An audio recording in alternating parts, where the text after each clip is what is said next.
E para a gente entender melhor o cenário político, em meio a todas essas últimas decisões e ao discurso do ex-presidente Lula, a gente conversa agora com o cientista político Márcio Coimbra, que é coordenador da pós-graduação em Relações Institucionais e Governamentais da Faculdade Presbiteriana Mackenzie Brasília. Oi, professor. Boa tarde para o senhor. Tudo bem, Karina. É um prazer estar aqui contigo na Jovem Pan. Prazer é todo nosso. Professor Lula, em discurso, disse que sofreu a maior mentira jurídica em 500 anos de história. Disse também que o país está totalmente desgovernado, que não tem mágoas do que passou, porque as vítimas desse contexto todo são os brasileiros. Enfim, como que o senhor enxerga esse discurso de Lula? Qual a principal mensagem? Será um pontapé aí para uma possível candidatura para a presidência em 2022? Sem dúvida, Karina, a gente está vendo esse movimento do ex-presidente Lula, muito claro, de acordo com as pesquisas, a gente já vê isso. Nós temos pesquisas hoje que mostram o ex-presidente Lula com 21% contra 31% do presidente Bolsonaro, então ambos ali num primeiro turno já mostrando uma polarização. Claro que a gente tem um espaço aí para uma terceira via, mas ela precisa se apresentar ainda e precisa criar uma conexão com o eleitor. Até lá, nós vamos seguir esta polarização e nas previsões de segundo turno que a gente vê, já existe um empate técnico praticamente entre Lula e Jair Bolsonaro e ainda não começou nem campanha e a gente está no meio de uma pandemia. Então, certamente a gente vai estar diante de uma eleição muito disputada e aonde a gente vai ter uma polarização certamente entre Lula e Jair Bolsonaro.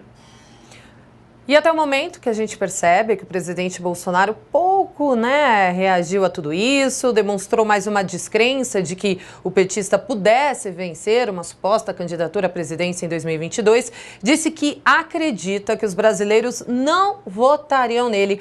Há, de fato, professor, uma tranquilidade no presidente em ter Lula como adversário? Olha, o presidente Bolsonaro, ele não é um político estratégico, né? Ele é um político que trata muito mais com a sensibilidade, ou seja, ele é diferente da maioria dos políticos, ele não traça uma estratégia prévia, ele simplesmente fareja qual é o melhor cenário, e isso tudo aconteceu já nas eleições de 2018. Por ter esse caráter mais intuitivo e não estratégico, o presidente Jair Bolsonaro sempre preferiu ter um antagonista nas eleições, porque é onde ele se sente mais confortável. Ao invés de você dizer a que veio, você se mostra como o oposto do outro lado. Então isso funcionou em 2018 e ele buscava fazer isso funcionar em 2022.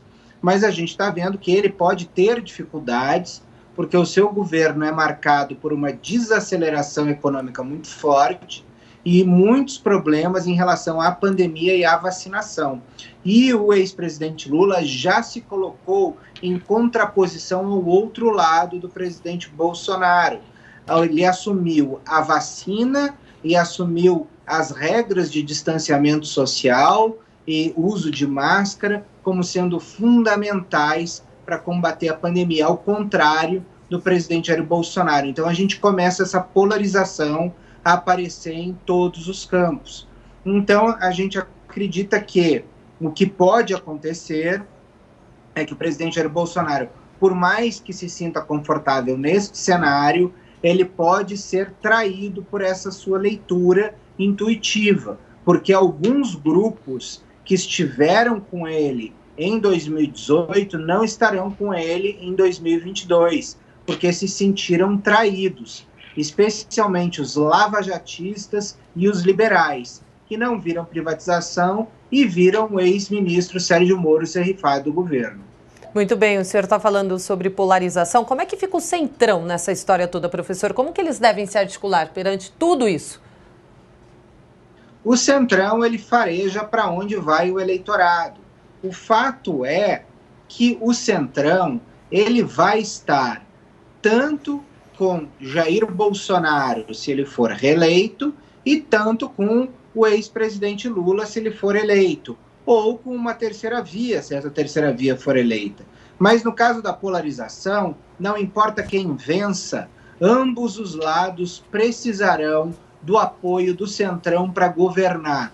Portanto, o Centrão, a única certeza que nós temos é o seguinte: a partir de 2022, o Centrão continuará governo, seja com o PT, seja com Jair Bolsonaro, pois eles serão o fiel da balança para aprovação de projetos no Congresso Nacional, seja para um lado ou seja para o outro, e não vão ter problemas, na verdade, porque não é um grupo programático, mas um grupo que atua no interesse, alugando seu apoio. Eles vão estar de um lado ou de outro do lado que vencer.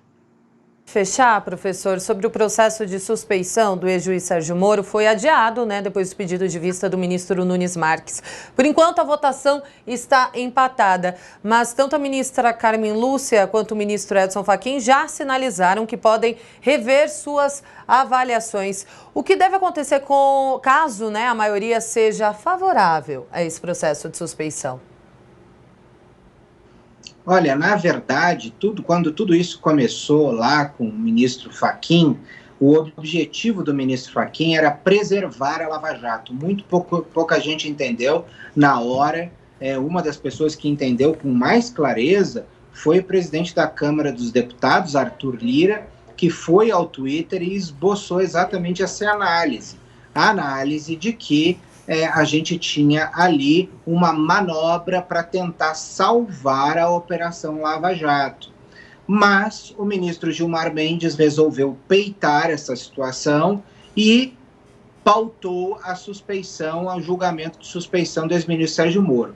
O que a gente verá nesse julgamento é provavelmente o ministro Fachin vencido na turma, mas o processo vai agora a plenário, por decisão do ministro Fux. E vamos ver como que essa suspeição vai se comportar em plenário, porque uma vez que Moro seja considerado suspeito, praticamente se anula toda a Lava Jato. E todos os presos serão soltos, e você vai ter um retrocesso na luta à corrupção imenso. Então, a gente vai depender de como o plenário vai se posicionar. Porque com o ministro Fachin, ele afastando a situação do ex-presidente Lula, ele buscava preservar todo o resto da Lava Jato. Mas com o voto do Gilmar Mendes, o objetivo está sendo você acabar com toda a Operação Lava Jato. Porque considerando o juiz suspeito, ele sendo suspeito, portanto, você tem que cancelar toda a operação desde o começo. Muito bem, professor Márcio Coimbra, obrigada pela entrevista. Ótima tarde para o senhor. Obrigado, uma satisfação estar contigo aqui.